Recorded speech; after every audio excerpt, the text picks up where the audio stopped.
வணக்கம். முதல்ல இன்றைக்கு உலக புகைப்பட கலைஞர்களுடைய தினம். இன்னைக்கு உலக புகைப்பட கலைஞர்களுடைய தினம். அதற்கு இங்கு இருக்கின்ற இன்னைக்கு தமிழ்நாடுல இந்தியா முழுவதும் இருக்கின்ற நமது புகைப்பட கலைஞர்களுக்கு தேமுதிக சார்பாக எங்களுடைய வாழ்த்துக்களை முதலில் இந்த நேரத்திலே நாங்கள் தெரிவித்துக் கொள்கிறோம். இன்னைக்கு மிக முக்கியமாக 6 மானிய கோரிக்கைகள் இன்றைக்கு வந்ததுங்க. ஆனால் இப்போ ஆல்மோஸ்ட் 2 மணி. இப்போ வரைக்கும் 2 மானிய கோரிக்கை தான் இப்போ வரைக்கும் வாசிக்கப்பட்டிருக்கிறது. ஆனால் அவைத்தலைவர் அவர்கள் வந்து உட்கார்ந்த உடனே சொன்னார், இன்னைக்கு 2 மணிக்கெல்லாம் நம்ம வந்து அவையை முடிக்கலாம் அப்படின்னு. ஆனால் அது முடிகிற மாதிரியே இல்லை. மொத்தம் 6 மானிய கோரிக்கையில் 2 மானிய கோரிக்கை தான் இப்போ வரைக்கும் பேசப்பட்டிருக்கு, இன்னும் போயிட்டு இருக்கு. இது வந்து நாங்க எப்படி நான் இதை வந்து சொல்றேன் அப்படின்னா, இன்னைக்கு முக்கியமாக நம்ம மானிய கோரிக்கையை பத்தி பேசுறது கிடையாது. வேற டைவர்ட் ஆகி போயிட்டே இருக்குதுங்க. சப்ஜெக்ட் வேற வேற வேற சப்ஜெக்ட் போயிட்டே இருக்குங்க. தொகுதி மறுசீரமைப்பை பற்றி மட்டும் 1.25 மணி நேரம் இன்னைக்கு வந்து பேசப்பட்டிருக்கு. ஏற்கனவே இந்த அவையில் தீர்மானம் நிறைவேற்றப்பட்டு அது வந்து என்றைக்கு அந்த சப்ஜெக்ட் வருதோ அப்ப பேசலாம். ஆனா இன்னைக்கு சம்பந்தமே இல்லாம தொகுதி மறுசீரமைப்பு அப்படின்னு சொல்லி 1.25 மணி நேரம் சப்ஜெக்ட் டைவர்ட். அப்புறம் வாழ்த்தி பேசுறது, துதி பாடுறது, இதுலவே பாதி போயிருது. அப்புறம் சண்டை போடுறதுல கொஞ்சம் நேரம் போகுது.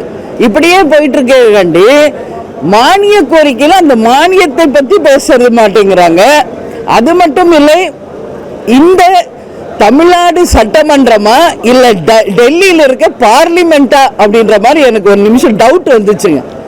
ஏன்னா ஃபுல்லா வந்து எம்பிக்களை பத்தியும் தொகுதி மறுசீரமைப்பை பத்தியே தான் பேசுறாங்க. நம்ம தமிழ்நாடு மக்களுக்காக, தமிழக மக்களின் வரி பணத்தில் நடக்கின்ற நமது சட்டமன்றம் தமிழக மக்களுக்காக பேசணும். அதுக்காக தான் இன்னைக்கு சபையே நடக்குது. ஆனா இன்னைக்கு மானிய கோரிக்கை 6 சப்ஜெக்ட் விட்டு வேற ஏதோ டைவர்ட் ஆகுதுங்க. அது ரொம்ப வந்து ஒரு மனசுக்கு வேதனையா இருக்காங்க உள்ள உட்கார்றப்போ. நம்ம எல்லாம் வந்து இன்னைக்கு சட்டமன்ற உறுப்பினராக இருக்கோம். தொகுதி சார்பாக, மக்கள் சார்பாக ஒரு 5 மினிட்ஸ் பேசுறதுக்கு நாங்கள்லாம் ரெடியா இருக்கோம். பட் அதுக்கு வந்து வாய்ப்பே இல்லை. அதர் சப்ஜெக்ட் பேசுறவங்களுக்கு தான் அதிகமா வாய்ப்பு இருக்கே ஒழிய, மக்கள் பிரச்சனையோ தொகுதி பிரச்சனையோ தமிழ்நாட்டின் பிரச்சனையோ நம்ம பேசணும் அப்படின்னு நினைச்சா அதுக்கு வந்து வாய்ப்பு மிக மிக குறைவாக தான் கிடைக்குது. இது வந்து உண்மையிலேயே வந்து அவைத்தலைவர் கவனத்தில் எடுத்துக்கணும். இப்ப வரும்போது கூட அவர்கிட்ட கேட்டுதான் வந்தேன், ஆனா 2 மணிக்கு முடிக்கிற நீங்க என்னன்னா என்ன செய்யறது, எக்ஸ்டெண்ட் ஆகி போகுதுன்றாரு. ஸோ இது வந்து அவர் தான் இதை வந்து பார்த்துக்கணும் அப்படின்றத நான் இந்த நேரத்தில் சொல்றேன். ஆனால் மிக நடுநிலையோடு அவர் சரியான முறையில் நடத்தணும்னு நினைக்கிறாரு. பட் டைவர்ஷன் நிறைய இருக்குங்க. அதனால அந்தந்த துறை சார்ந்த அமைச்சர்கள் அந்தந்த துறைக்கு பதில் சொன்னா நல்லா இருக்கும். ஆனா எல்லா துறைக்குமே ஒருத்தர் 2 பேர் தாங்க அமைச்சர்களே பேசுறாங்க. அதனாலதான் இவ்வளவு தூரம் டைவர்ட் ஆகுது. உதாரணத்துக்கு சொல்ல போனா விளையாட்டுத்துறை அமைச்சர் ஆதவ் அர்ஜுன், அவர் விளையாட்டுத்துறையை மட்டும் பேசினா மற்ற அமைச்சர்களுக்கு வாய்ப்பு கிடைக்கும், நம்ம வந்து ஃபாஸ்டா முடிக்கலாம். ஆனா எல்லா பிரச்சனைக்கும் ஆதவ் அர்ஜுன் தான் பதில் சொல்றாரு. இன்னைக்கு எதை பத்தி சொன்னாலும் அவரே பாதி நேரம் அவரே பேசுறதுனால தான் சப்ஜெக்டும் டைவர்ட் ஆகுது, டைமும் ரொம்ப வலிக்குது. இதுதான் உண்மை நிலை. இதை வந்து நான் அமைச்சர்கிட்டையும் நான் நேராக பார்க்குற போது நான் சொல்லுவேன். அதனால இன்னைக்கு வந்து மெயினா மின்சாரத்துறை தமிழ்நாட்டுக்கு மிக முக்கியம் மானிய கோரிக்கையில். அந்த வகையில் பார்த்தா என் தொகுதியில் இன்னைக்கு NLCல இருந்து மின்சாரம் தயாரிக்கிறோம். ஆனால் விருதாச்சலம் தொகுதியில் இருக்கிற மக்களுக்கே மின்சாரம் கிடைக்கிறது இல்லை, விவசாயிகளுக்கு அதில் மின்சாரம் கிடைக்கிறது இல்லை. அதனால உடனடியாக நிச்சயமாக அந்த NLCல இருந்து வருகின்ற அந்த மின்சாரம் தொகுதி மக்களுக்கும் விவசாயத்திற்கும் நிச்சயம் கிடைக்கணுன்றது என்னுடைய கோரிக்கை. அது மட்டும் இல்லை, இன்னைக்கு மின்சார பற்றாக்குறை இருக்கு. இன்னொரு பக்கம் பார்த்தா மின் கட்டண உயர்வு ஒரு பக்கம். முதலமைச்சர் தன்னுடைய முதல் கையெழுத்திலே 200 யூனிட் ஃப்ரீன்னு சொன்னாரு. ஆனா சொன்னாரே ஒழிய இன்னைக்கு வரைக்கும் மின்சார கட்டணம் உயர்ந்துகிட்டு தான் போயிட்டு இருக்கு. இன்னொரு பக்கம் மின்சார வெட்டு. ஸோ இதெல்லாம் சரி செய்து மீண்டும் மின்மிகை மாநிலமாக தமிழ்நாடு கொண்டு வர வேண்டியது மின்சாரத்துறை அமைச்சரின் கடமை, முதலமைச்சரின் கடமை என்பதை இந்த நேரத்தில் நான் சொல்கிறேன். அது மட்டும் இல்லை, இன்னைக்கு பார்த்தோம்னா இளைஞர்களுக்கு யாருக்கும் வேலையே இல்லை. அதனாலதான் இன்னைக்கு மது போதைக்கு அடிமையாகி சட்ட ஒழுங்கு சீரழிவு வருது.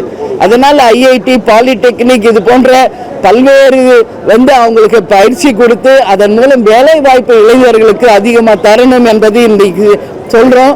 அதே மாதிரி கேங்மேன், அதாவது மின்சாரத்துறையில் வேலை செய்யும் கேங்மேன்கள் மொத்தம் 5391 பேருக்கு இன்னைக்கு வரைக்கும் வேலை உறுதி செய்யப்படவே இல்லை. ஸோ இதெல்லாம் நாங்கள் பேசணும்னு நினைக்கிறோம். பட் வாய்ப்பு கிடைக்க மாட்டேங்குது. ஏன்னா வேற வேற டைவர்ஷன் நிறைய இருக்கு. ஸோ கேங்மேன் அப்படிங்கிறவங்க எவ்வளோ நாள் ஆர்ப்பாட்டம் போராட்டம் பண்றாங்க. அவங்களுடைய கோரிக்கையை இன்னைக்கு சபையில் பேசுவதற்கு டைம் கிடைக்கலைங்க. அதனால பிரஸ் கிட்ட நான் பேச வேண்டிய ஒரு சுச்சுவேஷன். அதனால அந்த கேங்மேனுக்கு 5391 பேருக்கு அரசு உடனடியாக வேலை வாய்ப்பை கொடுக்க வேண்டும் என்று கேட்டுக்கொள்கிறேன். அதே மாதிரி அப்ரெண்டிஸ் அப்படின்னு சொல்லுவோம், அவங்களுக்குமே 2000 பேர் 3000 பேருக்கு வேலையே இல்லைங்க இன்னைக்கு வரைக்கும். அவங்களாம் என்ன படிச்சிருக்காங்க தெரியுங்களா? பிஇ படிச்சிருக்காங்க, கிராஜுவேட் பண்ணியிருக்காங்க. ஆனால் இன்னைக்கு வரைக்கும் அவங்க காத்திருப்பு பட்டியலில் தான் இருக்காங்களே ஒழிய அவங்களுக்கான வேலை வாய்ப்பு உறுதி செய்யப்படவில்லை. இதெல்லாம் அரசு கவனத்தில் கொண்டு முதலில் இளைஞர்களுக்கு வேலை வாய்ப்பு தரணும். இளைஞர்களால தான் நாங்கள்லாம் இளைஞர்கள் என்று சொல்லும் இந்த அரசு இளைஞர்களுக்கு வேலை வாய்ப்புக்கு முன்னுரிமை கொடுக்க வேண்டும் என்பதை இந்த நேரத்தில் சொல்றேன். அதே மாதிரி இன்னைக்கு நம்ம பார்த்தோம்னா அடுத்த விஷயம், இப்போ என் தொகுதியில் எடுத்துக்கிட்டா இன்னைக்கு சட்டம் ஒழுங்கு சட்டத்தை பற்றி பேசணும். என் தொகுதியிலேயே பார்த்தா 8 கோர்ட் இருக்கு. ஆனா எந்த ஃபெசிலிட்டியுமே கிடையாது அந்த கோர்ட்ல. இட வசதி இல்லை, தண்ணி வசதி இல்லை, கழிப்பிட வசதி இல்லை, பில்டிங்லாம் அந்த காலத்து பில்டிங்கு இப்படி இருக்கு. அதனால தான் நான் தொடர்ந்து விருதாச்சலத்தை மாவட்டமாக அறிவிக்க வேண்டும் அப்படின்னு நான் கேட்கிறேன். ஒரு மாவட்டமாக அறிவிக்கும் போது அங்க உயர்நீதிமன்றம் அதே மாதிரி வரும், அதே மாதிரி கலெக்டர் ஆபீஸ் வரும், எல்லா ஃபெசிலிட்டி வரும். ஆனா அந்த 8 கோர்ட்டையும் சரி பண்ணணும் அது அப்படின்றதையும் நான் சொல்லியிருக்கேன். இலவச சட்ட ஆலோசனை குழு தமிழ்நாடு முழுக்க அமைத்து ஏழை எளிய மக்களுக்கு உதவி செய்ய வேண்டும் என்பதை இந்த நேரத்தில் நான் கேட்டுக்கொள்கிறேன் துறை சார்ந்த அமைச்சருக்கு. அதே மாதிரி இன்னைக்கு கைதிகளுக்கு வழங்கப்படும் உணவு மிகவும் தரம் கம்மியா இருக்கு. அவங்களுக்கு சுத்தம் சுகாதாரம் இல்லை, குடி தண்ணீர் சரியில்லை. அந்த கைதிகளையும் மனிதாபிமானத்தோடு மனசுல எடுத்துக்கொண்டு அவங்களுக்கு வேண்டிய உணவு, குடி தண்ணீர், சுத்தம் சுகாதாரமான ஒரு விஷயத்தை இந்த அரசு உருவாக்கணும். இன்னைக்கு சட்டம் ஒழுங்கு கேள்விக்குறியா இருக்கு, நிச்சயமா கேள்விக்குரிய. எங்க பார்த்தாலும் கொலைகள், பாலியல் வன்கொடுமைகள், போதை கலாச்சாரத்தால இன்னைக்கு சட்டம் ஒழுங்கு கேள்விக்குறியா இருக்கு. இதையெல்லாம் நிச்சயம் இரும்பு கரம் இல்லை, இன்னும் எஃகு கரம் கொண்டுதான் அடக்கி இந்த சட்டம் ஒழுங்கை கட்டாயம் இந்த அரசு சரி செய்யணும்ன்றதை கேட்டுக்கிறேன். இன்னைக்கு மது விலக்கு பத்தியும் வந்தது. 717 கடைகள் மூடப்பட்டதா சொல்றாரு, விலாசத்தோட கொடுக்கிறேன்னு சொல்லியிருக்காரு அமைச்சர். நானும் அதுக்காக வெயிட் பண்றேங்க. ஏன்னா இன்னும் விருதாச்சலத்திலேயே அவங்க சொன்ன கடைகள் மூடப்படவில்லை. தமிழ்நாடு முழுக்க இந்த நிலை இருக்கிறது. அதனால 717 கடைகள் மட்டுமில்லை, தமிழ்நாட்டில் கோவில், பள்ளிக்கூடங்கள், இன்னைக்கு பெண்கள் எதிர்க்கின்ற சமூகத்திற்கு அப்பாற்பட்ட அனைத்து மதுக்கடைகளையும் மூடி இந்த தமிழ்நாடு போதையில்லா ஒரு தமிழ்நாடாக உருவாக்க வேண்டும் என்பதை இந்த நேரத்தில் சொல்றோம். அதே மாதிரி இளைஞர்களுக்கு நம்ம பார்த்தோம்னா இன்னைக்கு நல்லபடியாக ஸ்கூல்ஸ் அவங்களுக்கு எஜுகேஷன் எல்லாமே கொடுக்க வேண்டி இருக்கு. இன்னைக்கு நம்ம ஸ்கூல் லெவல்ல இருந்தே அதை ட்ரைனிங் பண்ண வேண்டி இருக்கு. கவுன்சிலிங் இன்னைக்கு ரொம்ப தேவை இருக்கு. இன்னைக்கு பாலியல் வன்கொடுமை இருக்குன்னா எது கவுன்சிலிங், இன்னைக்கு ஸ்டூடெண்ட் லெவல்ல இருந்து அவங்களுக்கு கவுன்சிலிங் பண்ணி அவங்கள உருவாக்கணும். நாட்டுப்பற்று வேண்டும் குழந்தைங்களுக்கு. அதே போல இன்னைக்கு ஸ்கவுட், என்சிசி கவுன்சிலிங் கொடுத்த அந்த மாணவர்களை ஸ்கூல்ல இருந்து நம்ம டெவலப் பண்ணா நிச்சயம் வருங்காலம் நிச்சயம் நல்லபடியாக இருக்கும் என்பதை சொல்ற ஒரே நிமிஷம். அதே மாதிரி இன்னைக்கு நேற்று நான் சொன்னேன், நெல்லையில பாலியல் வன்கொடுமை பண்ணவருக்கு தூக்கு தண்டனை கொடுத்திருக்காங்க. அதை தேமுதிக வரவேற்கிறது என்பதையும் இந்த நேரத்தில் சொல்ற. விருதாச்சலம் உங்க எல்லாருக்கும் தெரியும், விருதகிரீஸ்வரர் ஆலயம் மிகவும் பிரசித்தி பெற்றது. இன்னைக்கு இந்து அறநிலையத்துறை சார்பா இன்னைக்கு வந்ததுங்க மானிய கோரிக்கை. அங்க ஒரு கோயில் இல்ல, விருதகிரீஸ்வரர் ஆலயம், கொளஞ்சியப்பர் ஆலயம், வேடப்பர் திருக்கோயில், அதே மாதிரி கோரக்க சித்தர் திருக்கோயில், அதே மாதிரி பார்த்தோம்னா செம்பையார் கோவில் இது போன்ற பிரசித்தி பெற்ற ஆலயங்கள் விருதாச்சலத்தில் இருக்கிறது. எனவே அறநிலையத்துறை இதில் கவனம் கொண்டு விருதாச்சலத்தில் இருக்கின்ற அத்தனை கோயில்களுக்கும் நிதி உதவி செய்து அதை கோயில் மாநகராக அறிவிக்க வேண்டும் என்றதையும் இந்த கோரிக்கைகளை இன்னைக்கு அவையில் பேச முடியாததுனால இன்னைக்கு பிரஸ் மீட்ல சொல்றேன். எல்லாத்துக்குமே குரல் கொடுத்துட்டு இருக்கீங்க. குறிப்பா மக்களுடைய பணம் வீணாகக்கூடாது. எம்எல்ஏ தேர்ந்தெடுத்ததுக்கு அப்புறம் பார்த்தோம்னா எம்எல்ஏ ஹாஸ்டல் அதே மாதிரி மாசம் சம்பளம் வருது. இப்போ கார் கொடுக்குற மாதிரி இருந்தால் அது ஏன் இப்போ நீ ஒரு கவன ஈர்ப்பு தீர்மானம் கொண்டு வரப்பட ஏன்னு கேட்டால் எம்எல்ஏக்கள் ஒவ்வொருவருமே இந்த வாரம் எங்கே போயிருக்காங்க, ஒரு மாசத்துல எந்தெந்த ஊருக்கு போயிருக்காங்க, எத்தனை மக்களை சந்திச்சிருக்காங்கன்னு ஏன் ரிப்போர்ட் சப்மிட் பண்ணக்கூடாது? இதை எப்படி இருந்தாலும் அவங்களும் சம்பளம் வாங்குறவங்க எத்தனை மக்களை இவ்வளவு ஊரை இந்த கிராமத்தை ஃபாலோ பண்ணியிருக்கிறோம், இந்த கிராமத்தின் இந்த சேவைகளை முடிஞ்சிருக்கூடாது. ஏன் எம்எல்ஏக்களுக்கான இந்த டே பிளான் போட்டு அவங்க ஒர்க் ஷீட் கொடுக்கக்கூடாது? ஏன்னா சம்பளம் வாங்குறாங்க, எம்எல்ஏ ஹாஸ்டல் இருக்காங்க. உங்க கருத்தை நான் ஏத்துக்கிறேன். பட் இது செய்ய வேண்டியது யார்? ஆளுங்கட்சி தான் செய்யணும். ஆனா நான் கவன ஈர்ப்பு வந்தா நான் பேசுவேன். இல்ல கவன ஈர்ப்பு வந்தா நான் கொண்டு வருவேன். எதுக்கு நான் கார் கேட்டதுக்கு சொன்னாங்க, கார் நிறைய பேர் கார் வச்சிருக்காங்க. ஏன்னா அரசு காருன்னு போகும் பொழுது ஆட்டோமேட்டிக்கா ஒரு பிஏ இருப்பாங்க இருக்குமா, அவங்க எங்க போறாங்கன்னு ஒரு கண்டிப்பா டீடைல் கொடுத்தாகணும்.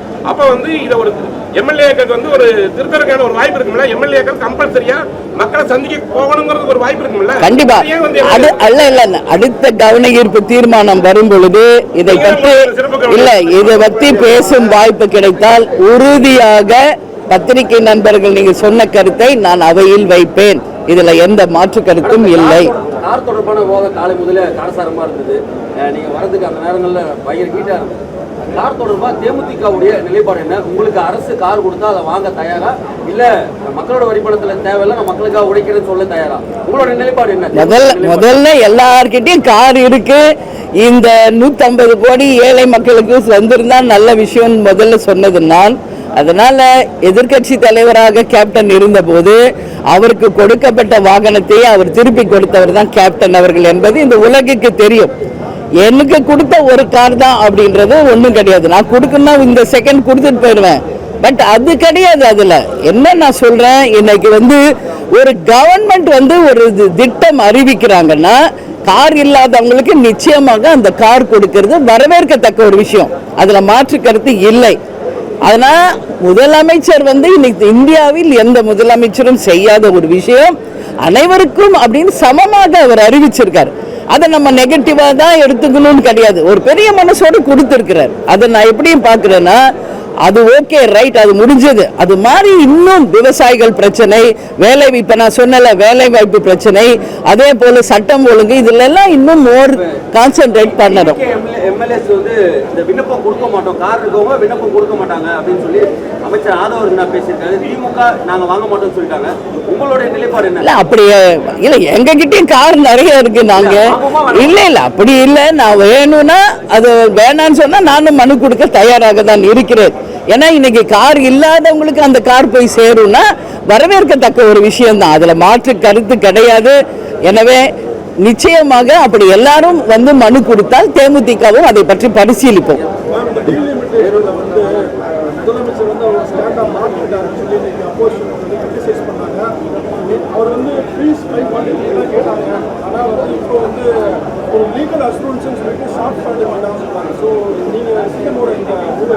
இல்ல இதுக்கு தாங்க இன்னைக்கு 1.5 மணி நேரம் டைவர்ட் ஆயிடுச்சு சப்ஜெக்ட். இன்னைக்கு டீலிமிட்டேஷன் பத்தி பேச போய் தான் மானிய கோரிக்கையில இருந்து டைவர்ட் ஆயிடுச்சு. என்ன சொல்றாங்க, இங்க தீர்மானமே நிறைவேற்றி இருக்காங்க. இன்னைக்கு பாதி கட்சி, அதாவது ஆளும் கட்சியும் எதிர்கட்சியும் அதுக்கு ஆதரவா இருக்காங்க. இன்னைக்கு அதிமுக, பாமக, அதே மாதிரி பாஜக. என்னுடைய நிலைப்பாடும் நான் என்ன அன்னைக்கு பதிவு வச்சிருக்கேன்னா, இன்னும் மத்திய அரசு ஒரு சட்ட முன்வடிவு கூட கொண்டு வரவில்லை. இன்னும் அதை பத்தி இன்னும் ஒரு சின்ன ஒர்க்கு கூட ஆரம்பிக்கல. அதுக்குள்ள நம்ம எதுக்கு அவசரப்பட்டு தீர்மானம் போடுறோம்? அந்த சட்ட முன்வடிவு முதல்ல வரட்டும். அந்த சட்ட முன்வடிவுல அவங்க என்ன சொல்றாங்கன்றத பார்ப்போம்.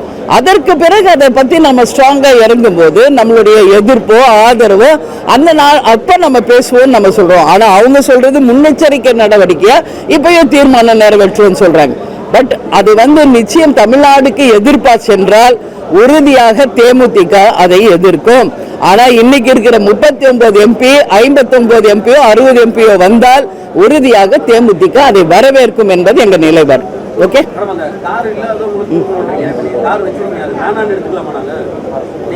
உங்களுக்கு வேணுமா காரு? இல்ல அதையே கேட்டுக்கிட்டு இருக்கீங்களா? இல்ல இல்ல அவங்க கட்சி நிலைப்பாடு இருக்கிறவங்க வேணான்னு நாங்க கொடுத்துருவோம்னு சொல்றாங்கல்ல.